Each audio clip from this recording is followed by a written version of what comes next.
আসসালামু আলাইকুম রহমতুল্লাহি ওবরাকাতুহু। আমি আব্দুল্লাহ আল সাদ, আপনারা দেখছেন আব্দুল্লাহ আল সাদ ব্লগস ব্লগ ইউটিউব চ্যানেল। প্রতি নতুন ব্লগ ভিডিও নিয়ে আমি হাজির হয়ে যাই আব্দুল্লাহ আল সাদ। আপনারা দেখছেন আব্দুল্লাহ আল সাদ ব্লগস আজা করতে ব্লগ ভিডিও নিয়ে আমি হাজির হয়ে গেছি আব্দুল্লাহ আল সাদ। আপনারা দেখছেন আব্দুল্লাহ আল সাদ ব্লগসের কথা না বাড়িয়ে মূল টপিকে মূল ব্লগে জাম করবো। চলুন শুরু করা যাক আজকের ব্লগ হচ্ছে আমরা শ্যুট করতে হইতেছি এলো পিছনে আপনারা বিশাল একটা সেতু দেখতে পারতেছেন, সেই মাওয়া পদ্মা সেতু, ঠিক আছে। সেই নদীর পার বা মাওয়া বা হচ্ছে পদ্মা নদীর পার থেকে ব্লগটা শুরু হইতেছে। পিছনে হচ্ছে পালতোলা নৌকা আছে, ছাউনি দেওয়া নৌকা, আর হচ্ছে পিছনে এই পাড়গুলা মজবুত করা হয়েছে এই পদ্মা সেতুকে কেন্দ্র করেই। এছাড়া তো আগে পাড়গুলো অনেক নিচু আসছিল, এত উন্নত আসছিল না, মোটে হচ্ছে মাটির আসছিল। আর মাঝে মধ্যে হচ্ছে বৃষ্টির সময় প্রচুর পিচ্ছিল ছিল। আগে লঞ্চ নৌকায় উঠতে গেলে বিশাল একটা দুর্ঘটনার শিকার হইতে সব পার্সন নিতেছে অ্যাভেলেবেল আসছিল এই দুর্ঘটনায়, প্রায় সবাই, ঠিক আছে। এটার বর্ণনা দেওয়ার মতো না। আর আমাদের ট্রেন ওঠার জন্য বিশাল একটা স্টেশনে যাওয়া লাগে, সবাই নাম করা স্টেশন। সেই জায়গায় ফুটওভার ব্রিজ আছে, নিচ থেকে হচ্ছে ট্রেনের যাতায়াত বগি সব ওই জায়গায় ছড়ায় ছিটায়। সেজন্য তাদের নির্দিষ্ট স্টেশনে যায় টিকিট কাটার জন্য এরকম একটা ফুটওভার পার হওয়ার জন্য ফুটওভার ব্রিজ করে দিয়েছে। সেগুলো লোহার, মানে অনেক আগের, এবং পিছন নিচে হচ্ছে কাঠ। আমার যতটুকু স্মৃতি বা দেখে বোঝা যাইতেছে অনেক আগের থেকে এই স্থাপনগুলো আগে তৈরি করা, নতুনত্বর সুযোগ নেই এই জায়গায়। কিন্তু মেট্রো রেলে কিছুটা নতুনত্ব আপনারা দেখতে পারেন, যদি মেট্রো রেলে যদি উঠার সুযোগ থাকে। অনেকবার উঠছি সে জায়গায়, বর্ণনা ওই জায়গায় ব্লগগুলোতে দেখতে পারবেন। এটা আমরা যে ফাইনালি সেই ইয়া দিয়া, মানে হচ্ছে ফুটওভার দিয়া পার হই, এবং সেই ট্রেনে ওইটা আমরা হইতেছে সেই মানে মাওয়া ঘাটে যাই, সেই জায়গা থেকে শ্যুট দেখতে পারি। আজকের ফুটেজ না, আমাদের ওই জায়গায় পরীক্ষা ছিল, যেটা ফার্স্ট সেমিস্টার পরীক্ষা। সে সময়ের আমাদের একটা অনেক আগের থেকে প্ল্যান ছিল যে আমরা এরকম একটা ট্যুর দেবো ও চলে যাবো, একটা বিশাল একটা বিরতি দেওয়ার পরে আবার অ্যাটেন্ড করবো, এরকম আমাদের কিছু জানাই নাই। বলছে আমি চাকরি ছেড়ে চলে যাবো, এর মধ্যে ফার্স্ট সেমিস্টার পরীক্ষা দিচ্ছি, মানে পড়া ছেড়াও চলে যাবো। কিন্তু সেটার ব্যতিক্রম ঘটছে। এই ব্যতিক্রম ঘটাতে আবার দ্বিতীয়বার এই কয়েক মাসে এই 6 তারিখে আসছে, যে জানার যত তার কাছ থেকে জানতে পারলাম ভার্সিটিতে যাইতে বলতেছে, কিন্তু যাওয়ার সুযোগ নেই। দিকে অনেক থেকে চাপ আসাতে এই ভার্সিটিতে যাওয়ার ওকের মতো হইতেছে না। তো ফাইনালি প্রপার তরিকার নিয়ে হইতেছে ও ট্যুরে যায়, যেমন ছাতা নেয়, তারপর হচ্ছে স্নান গ্লাস, ও পানিতেও নামে না নামার কারণে বলে সিক আছে এরকম। আমাদের সবার উদ্দেশ্য ছিল যে আমরা হইতেছে নদীতে যাই গোসল করা। এই গরম, মানে সানগ্লাস পরছে, মাথার উপরে ছাতা, তো আপনারা আইডেন্টিফাই করতে পারতেছেন যে প্রচুর রোদ। তো রোদের মধ্যে গোসল করে এটা সবার জন্য এটা কতটুকু শরীরের সক্ষমতা আছে তার উপর ডিপেন্ড করে অসুস্থ হয়ে যাওয়ার বিষয়টা। অনেকে এই সময় যদি নামেন টাপ করে একটা মানে গরম সিচুয়েশন, তারপর পানিতে নামছেন ঠান্ডা, জ্বর চলে আসতে পারে। এটা মনে হয় একটা শারীরিক দুর্বলতা আছে, সেজন্য নামে না। এছাড়া সবাই নামছে মোটামুটি 3/4 প্যান্ট পরা বা হাফ প্যান্ট পরা, যার যে অ্যাবিলিটিটা আসছিল সেই ড্রেস আপ পরে সে হইতেছে পানিতে নামে। এক একজনের সাঁতারের জন্য প্রস্তুতি নেয়, ও মাঝপথে যায় হয়রান হয়ে যায়। কিন্তু আরেকজন হচ্ছে প্রায় ওই যে পালতোলা নৌকার কাছে যেয়ে নিজের অনেক সাকসেসফুল মনে করে যে আমি হচ্ছে জিতছি বা হয়তো সব থেকে কিছুটা আগায় আছি। এটাই একটা ট্যুর দেয়, ছোট একটা সাঁতার। দেখ এটাই অনেকে উইনার হিসেবে দাবি করে। আর ট্রেন স্টেশনে জায়গায় প্রচুর মুভির শ্যুট হয়েছে, বড় শাহরুখ খানের সেই মুভির শ্যুট এই জায়গায় হয়নি, তাদের দেশের ট্রেন স্টেশনে হয়েছে। তারপরেও আমাদের বাংলা ছবির প্রায় অনেকটা সময় ট্রেনকে ঘিরেই শ্যুট বা মুভির কার্যক্রমগুলো হয়ে থাকতো। এগুলো দেখে আমরা অনেকটা ধারণা পাই যে মুভি এই জায়গায় শ্যুট হয়েছে। অনেকটা আমরা তর্কতর্কি করি যে এই জায়গায় মুভি শ্যুট হয়েছে, এই সিন এই জায়গায় শ্যুট। যাই হোক, কোন সময় গেলে মুভি রিলেটেড কন্টেন্ট বানাতে গেলে এগুলো দরকার হতে পারে। আমরা ওই জায়গা থেকে ট্রেন উঠি, ওইটা শ্যুট মুট নিয়ে ওদের দরকার হয়।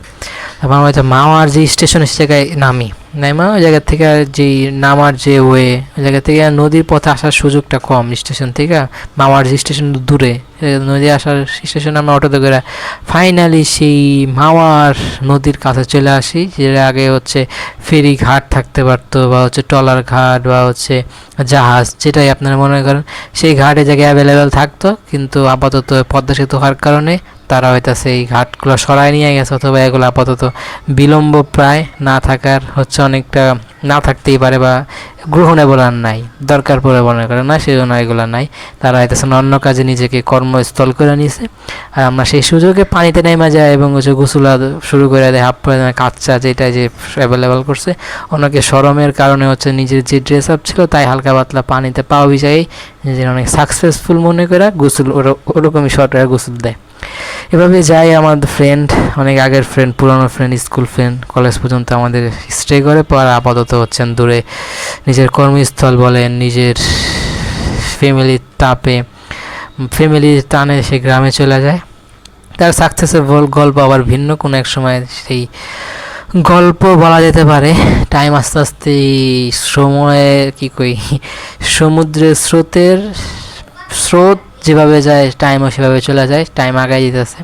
খাওয়া দাওয়া আস্তে আস্তে কতটুকু হইলো না হইলো এটা নিজের ব্যাপার। আপনার ইচ্ছা করলে আপনি যত কিসমত আছে ততটুকুই আপনি অ্যাচিভমেন্ট করবেন, কিন্তু এক একজনের কথা শুনে নিজেকে অনেক খারাপ লাগে। ছোটোর সময় খাওয়া দাওয়া ছিল মোটামুটি একটা পাগলই আসছিলাম খাবারের, ঠিক আছে। যেমন বাসায় কীরকম খাবার খাইতাম তা জানতে না পারলেও আপনারা স্কুলে আমি প্রচুর এরকম সময় পার করছি, ঠিক আছে। যেমন স্কুলে যাইতাম এক একজন টিফিন নিয়ে যেত, আমি জীবনেও টিফিন নিয়ে স্কুলে যাই নাই।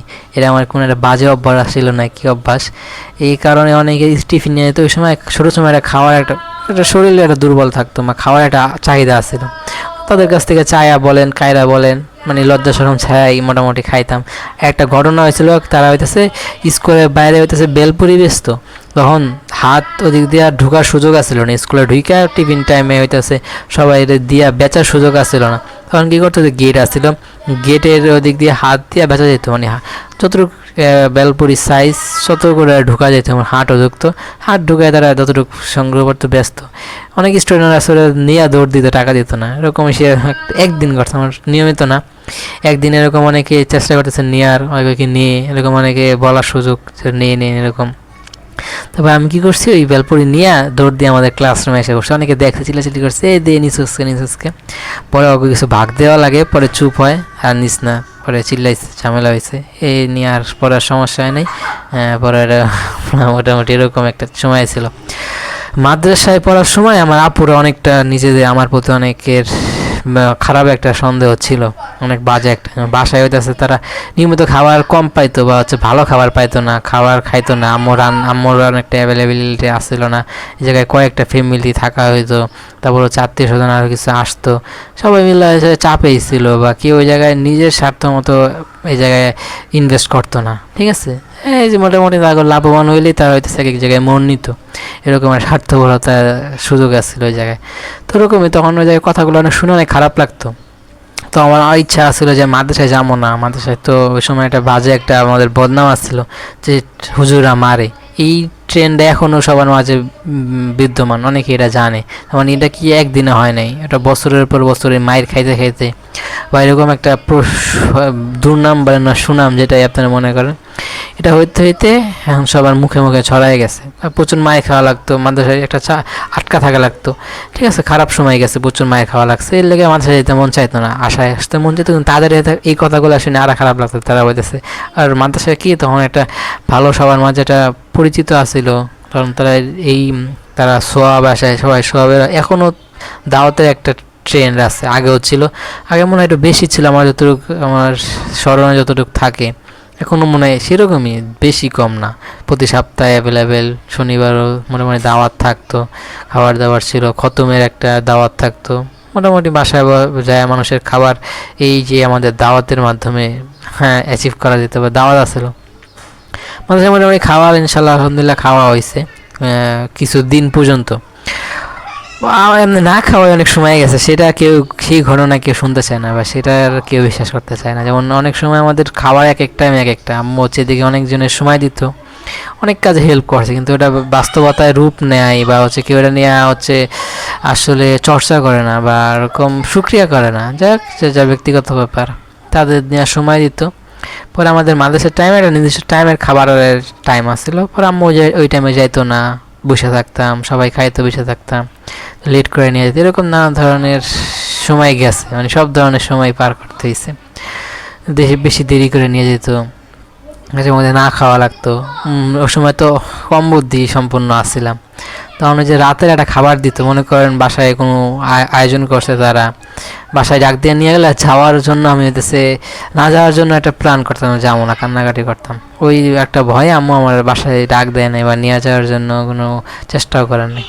তখন যা চেষ্টা সংগ্রহ করতো, রান্না বান্না করতো, ওদিকে কিছুটা পাঠানোর চেষ্টা করতো, ঠিক আছে, নিয়ে যেত। কারণ রাতে খাবার দিছে, মনে করুন রাতে এক জায়গায় খাইলাম, বা হুজুরি মোটামুটি তারা যেই বোর্ডিংয়ে খাওয়ায়, কম খরচে খাবার ছিল, চেষ্টা করলে দিতে পারতো, কিন্তু সব দিক দিয়ে আমরা দুর্বল ছিলাম। যাই হোক, পরে হচ্ছে খাবার এগুলো এই জায়গা থেকে নিয়ে যায় ওই জায়গায় দেয়। আমি মনে করছি রাতে যখন খাইছি সকালে উঠে আমি এগুলো খাবো, বা অথচ অর্ধেকটা শেষ করছি, আবার অর্ধেকটা আমি পরে সকালে। তখন হইতেছে আমাদের ওই জায়গায় ডিপ ফ্রিজের অ্যাভেলেবেল আসছিল, হচ্ছে নর্মাল না আসছিল, ডিপ আসছিল আর নর্মাল, যেটা দুই ধরনের ফ্রিজ হয়ে থাকে আপনারা জানেন, ঠিক আছে। ওরকমই আমাদের শুধু মাদ্রাসায় নর্মালের ব্যবস্থা আসছিল না, শাকসবজি ডেলিটা ডেলি করে, শুধু একমাত্র গোস্ত রাখার জন্য হচ্ছে ডিপ ফ্রিজের অ্যাভেলেবেল আসছিল। মানে নর্মালের দরকার ছিল, নর্মাল যেগুলো হচ্ছে রেগুলার, তখন ডিপ ফ্রিজে রাখতে হবে, রাইখা সকালে খাইতে হবে। একটা জিনিস তখন শিখছিলাম যে হইতেছে কোনো কিছু না খাইলে সেটা ফ্রিজে রাখার, কারণ আসেই মাদ্রাসায় ডিপ ফ্রিজ, কই রাখবো, নষ্ট হয়ে যাবো, তখন ডিপ ফ্রিজে রাখছি পরে সকালে টাইম দিছে 8টা 9টা এরকম একটা টাইম দেয়, নাস্তার সুযোগ দেয়।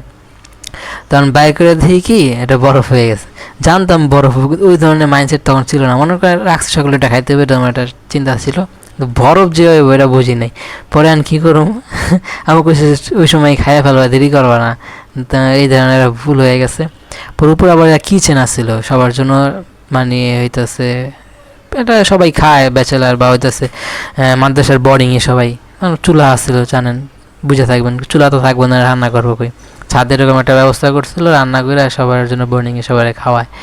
তখন জায়গায় আমি চুলাই দিয়ে ডাইরেক্ট গরম দিই, নিজেরই করা লাগে, কারণ এটা কেউ আমার করে দেবো না, ঠিক আছে। সেখানে হয়তো সবাই খাবারের টাইম, সবার যার যারটা শেষে করবো না, আমারটা আমি তো চুলায়, তখন চুলা ছিলাম, চুলায় গরম দিতে গেছি, এখন পাতিল বোতিল নাই, কেমনি কি দিছি, এখন দিয়ে কি হয়ে গেছে, ওরা খাইতেই হচ্ছে, এই অবস্থায় আছে, এটা পচে হয়ে গেছে, বুঝছেন, বরফ হয়ে গেছে, এটা খাওয়ান যায়। আবার হয়তো গরম দিছি, গরম আবার ফুল গরম হয় না, আবার হে টাইম মতো তারা বাজেছে, চুলা খালি করে দিতে হইব, সব ধরনের প্রেশারই মাথায় আসছিল।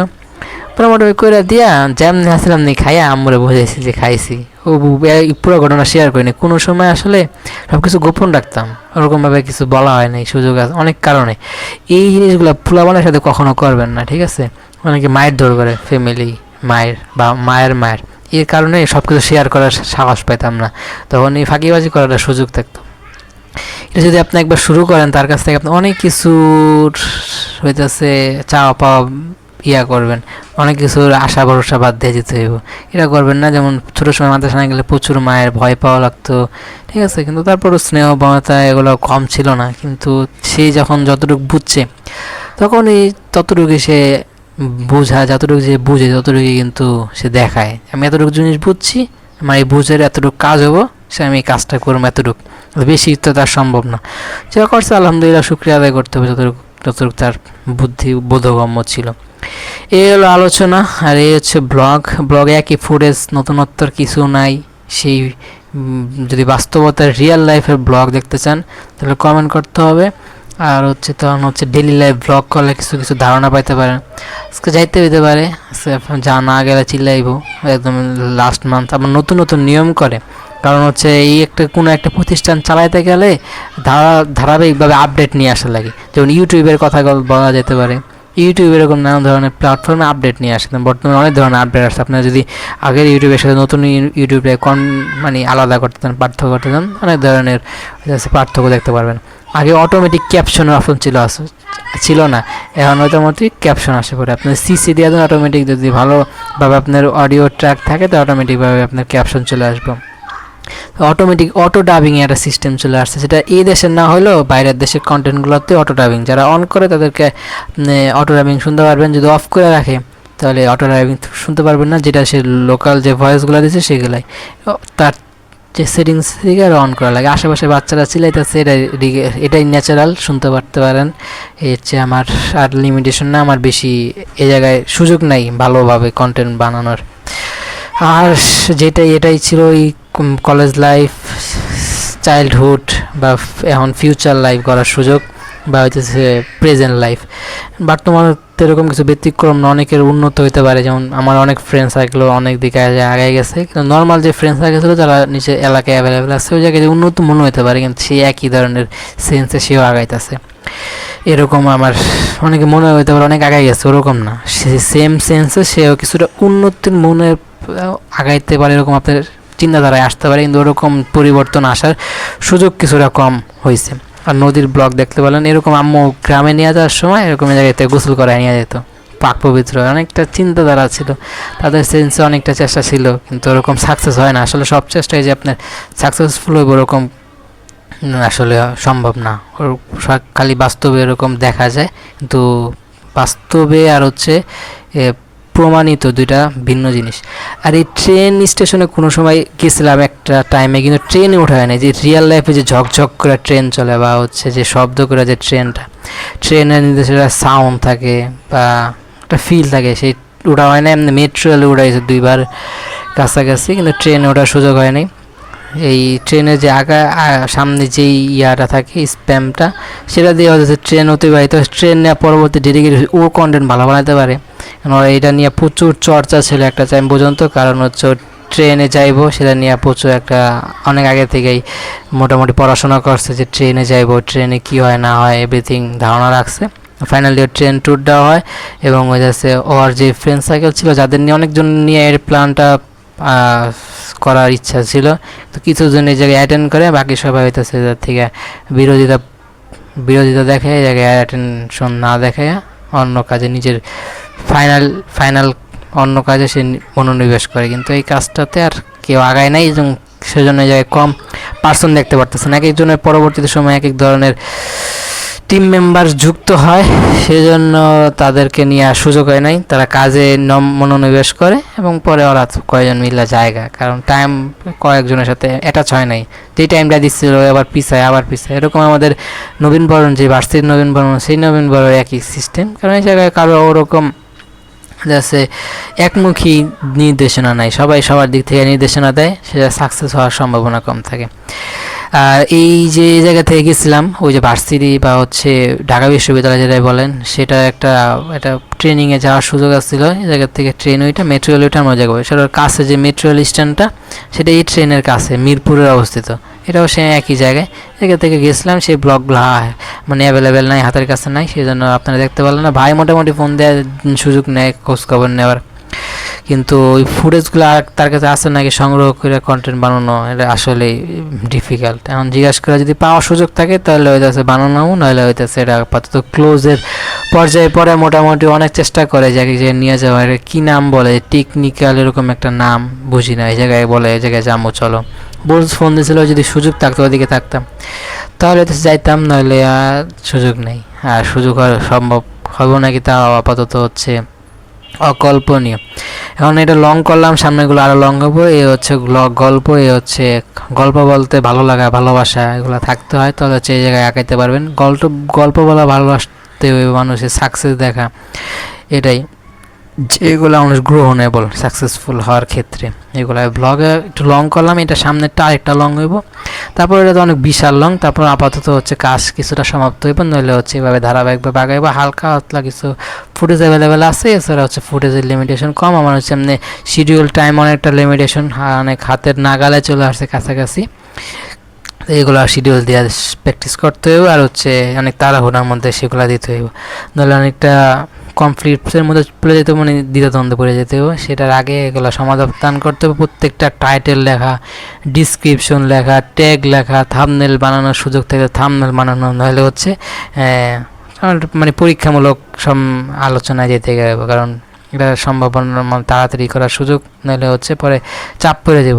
এটা হচ্ছে এরিয়াল ভিউ, একটা সিনেমেটিক শট দেখতে পারলেন, মেট্রো রেলের মানে ট্রেনের যে পদ্মা সেতুর আশেপাশ থেকে অনেকটা ক্লিন করে এবং সুন্দর আকর্ষণীয়ভাবে তারা এই জিনিসগুলো, কারণ এই পদ্মা সেতুকে কেন্দ্র করে আশেপাশের সব জেলা অনেক উন্নত হয়েছে, আশেপাশে এনভায়রনমেন্ট বলেন বা হচ্ছে পরিবেশ, গাছপালা, রাস্তাঘাট সবই উন্নতি করার চেষ্টা, সেটা এটার প্রমাণ। আগে কিন্তু 4 লাইনে একটা রাস্তা আসছিল, আশেপাশে হইতেছে অজপাড়া গায়ে আসছিল, সেটা ক্লিন করে সেটাই হইতেছে দ্বিতীয় ঢাকা। অনেকের মনে হতে পারে দ্বিতীয় ঢাকা বানানোর চেষ্টা। এটাই হইতেছে ব্লগ একদম শেষ পর্যন্ত চলে যেতেছি বা ব্লগ একদম শেষ পর্যন্ত। ব্লগটা ভালো লাগে লাইক করবেন, কমেন্ট করে আপনার মূল্যবান মতামতগুলো দিয়ে দেবেন, শেয়ার করে আপনাদের বন্ধুদের মাঝে ব্লগটা ছড়িয়ে দেবেন। যারা আমাদের সাবস্ক্রাইব করেন নাই, সাবস্ক্রাইব করবেন, পাশাপাশি বেল আইকন প্রেস করে অল করবেন, ইচ্ছা কমেন্টের মূল্যবান মতামতগুলো দিয়ে দেবেন, সাপোর্ট করবেন, দোয়া করবেন। আমার কিন্তু ভুলে থাকলে সবাই ক্ষমা সুন্দর দৃষ্টি থাকবেন। মাস্ট ফোনের জন্য আল্লাহ পাক হায়াত বেড়া দেয়, সেজন্য মাস্ট দোয়া করবেন। বয়া এমন মাইকটা যেন ইউজ করতে পারে, হায়াত যেন বেড়া যায়, সেজন্য মাস্ট দোয়া করবেন। আমার জন্য দোয়া করবেন। দুর্বলতা